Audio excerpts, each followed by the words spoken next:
que Eliane Bafeno azana ba preuve te. Lelo na bandi émission lelo na kanda mabe kanda pena moko pe mo esengweza. Moko esengwezali mais kanda ezali. Nani alobi que Eliane Bafeno azanga ki ba preuve? Qui a dit ça? Tala siko bokomo beta beta mino bomo luka so ba argument roloba. Yango na yebisa bino bana poto d'abord mbote na bino mbote bana Kinshasa mbote bana Afrique du Sud, Canada, aux États-Unis d'Amérique partout.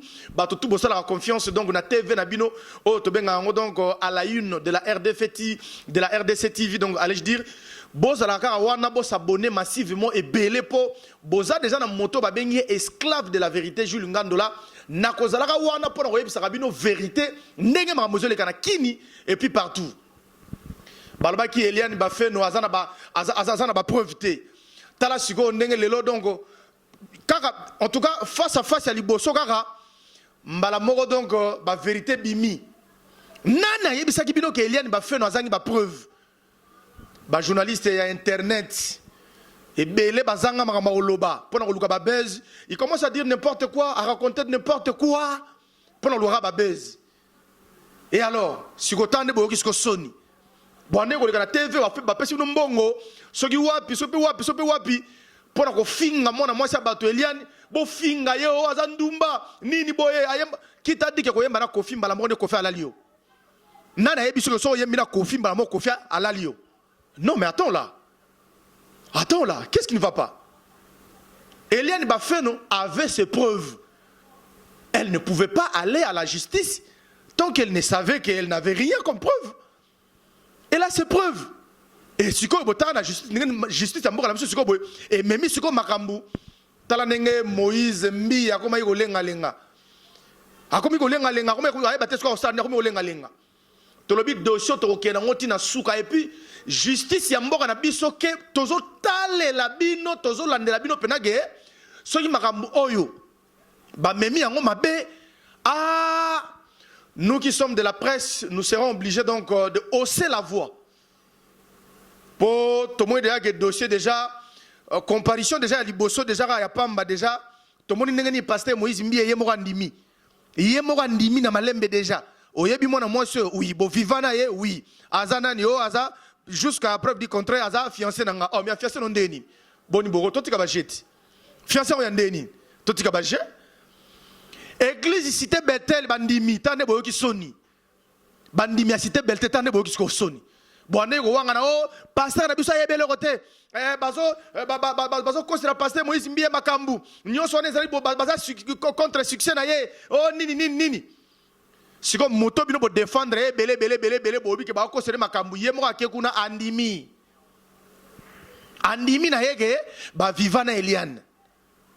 Et puis alobi ke bazalaka na ye. Siko bino siko bandimi a cité Bethel. Bocha su munokoti. Boanga na susu. Boleka su na ba TV to mona bino bono oleka bani bo sa makelele. Boleka su na TV. Bocha makelele. Et puis quand le pasteur Moïse Mbi a dit que jusqu'à la preuve du contraire a fiancé na ye, pour Eliane a pesi pena ba preuve ba tunie chambre oyo photo ya chambre oyo yebi chambre Moïse Mbi a dit oui c'est ma chambre. Oh, et comme on a oh papa, on t'a seulement demandé c'est ta chambre. Tu reconnais cette chambre? Alobi ayebi ya chambre naïe. Si ko Eliane azuba photo ya chambre on deni. Eliane azuba photo ya chambre Moïse Mbi ndenge nini? Bon tu na ba question. Eh moi ça mayele Eliane Bafeno mayele. Coup de chapeau petit nanga donc en tout cas kitoko. Atunié alobi abi na ba juge. Soki Moïse Mbi a tchetembe.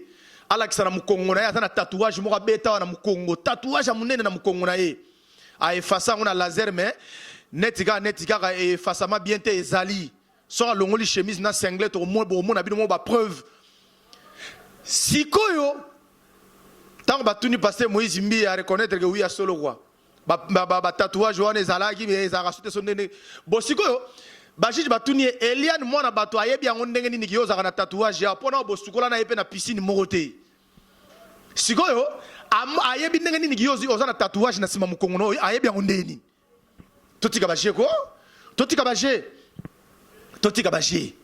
na tunaka pasteur Moïse Mbi question na culte na ye le 12 janvier 2020 je dis bien le 12 janvier 2020 alobaki na cher ya cité Bethel.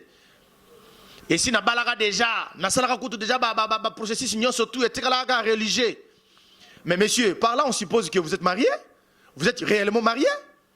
Alors si vous êtes divorcés, montrez-nous acte de votre divorce. Au divorce, na moi nini, na nini, na commune nini.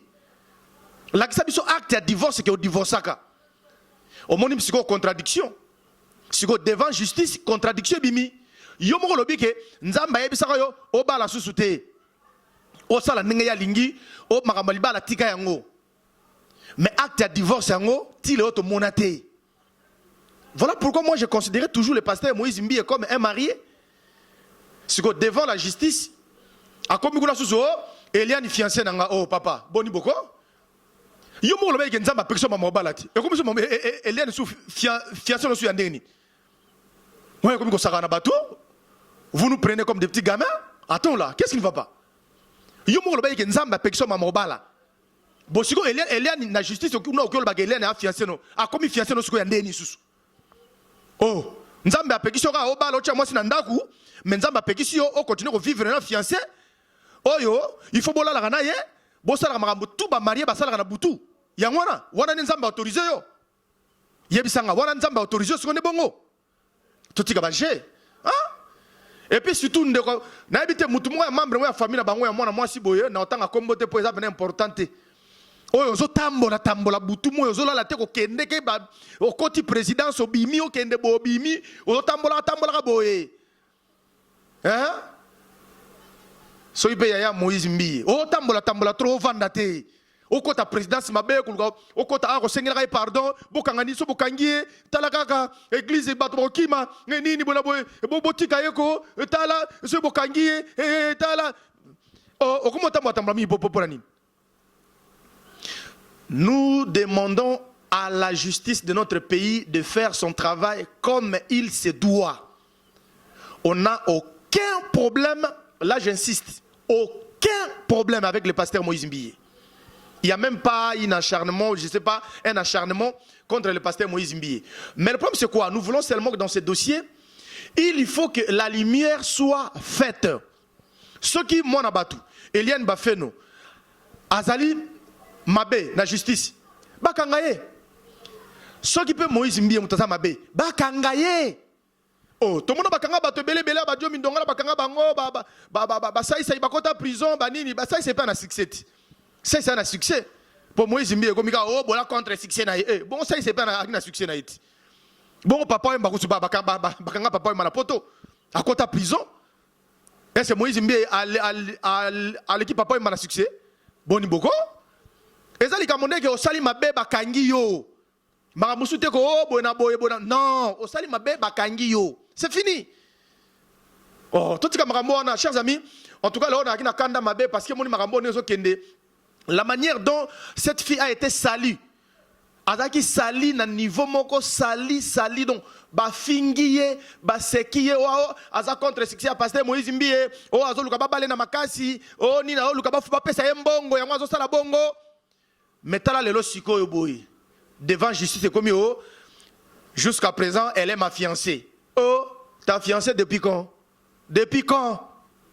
Si vous avez fiancé, vous avez fiancé combien? Vous avez fiancé combien? Eliane, fiancé, fiancé, si vous avez combien? Non, en tout cas, mais je vous assure seulement que, chers amis, ces dossiers continuent. Nous sommes là, nous sommes en train vraiment de veiller à ce que la lumière soit faite sur ce dossier. Et par là, je dis un grand merci à maître avocat à Simbi Eliane Bafeno.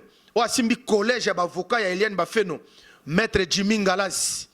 Hein? Maître Jimmy Ngalas, coup de chapeau, Moutamael Azarabongo. Toujours, totika ligara na mibeko kaka, mibeko ne. Yango moni Bible, na benga Bible biloko yo balamba Mungu ekoka. Na yebisa kabino ke Bible za biloko balamba Mungu ekoka. Bible lobi boye, la justice élève une nation. La justice élève une nation. Ce qui n'a mboka bosembo ezate, mboka ekotombwa mate. Voilà pourquoi tolingi bosembo ezana dossier yo ti na suka. En tout cas, merci na batu botali biso na moyi na bana poto, boza ebele En Afrique du Sud, n'en parlons même pas. Donc, na Katanga, na Kenya, Boza Ebele, donc Didier Nta, les grands producteurs, on a Paris. Namoni Sonia, on a Paris. Namoni Boza Ebele, mais en tout cas, merci coup de chapeau. Donc, on a petit Nanga Brunel Pongo. Toujours Moussala Kitoko, toujours continuer à Wakaka. Yebisa Batu, Betra Batu Solo, il y a site Oyo, Balbara Vérité Yangoyo. Site, il y a vérité, bon s'abonner Ebele Yangoyo. Moi, je n'ai même pas besoin de buzz. J'ai besoin de vous dire la vérité et rien que la vérité.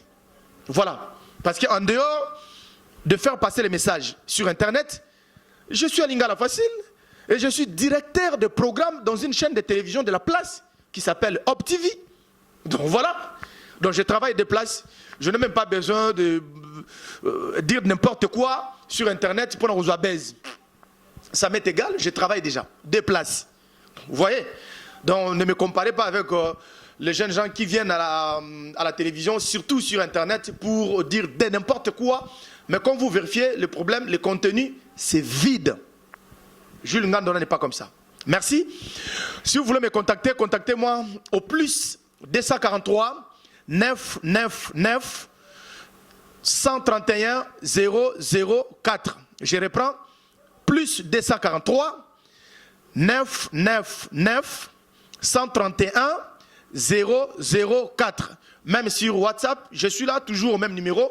En tout cas, nous serons toujours là pour vous donner toutes les informations, comme notre site s'intitule, donc à la une de la RDC TV. Pour on peut savoir information toujours à la une, toujours à la page. Image wana procès ndenge zalaki mais batebele ba komelinga balobi to lingi komona ku telongi ya pasteur Moïse Mbiete na site na yo. Voilà pourquoi na bombi image ya procès ndenge zalaki mais to continue kolandela ngo tina suka. Donc d'ici là, portez-vous bien, que Dieu vous bénisse.